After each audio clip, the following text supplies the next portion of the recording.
ফজরের নামাজ শুধু একটি ইবাদত নয়, এটি সফল জীবনের শুরু।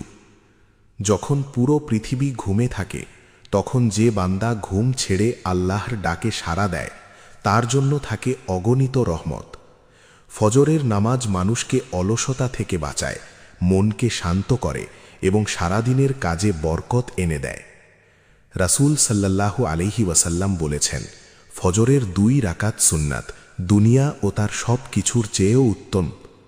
ভাবুন তো, দিনের শুরু যদি হয় সিজদা দিয়ে, তাহলে সেই দিনটা কত সুন্দর হতে পারে।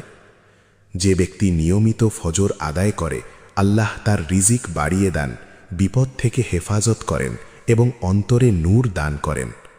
তাই আজ থেকেই প্রতিজ্ঞা করি, দিনের শুরু হবে ফজরের নামাজ দিয়ে।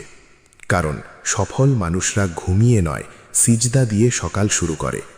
আল্লাহ আমাদের সবাইকে 5 ওয়াক্ত নামাজ, বিশেষ করে ফজরের নামাজ নিয়মিত পড়ার তৌফিক দান করুন। আমিন।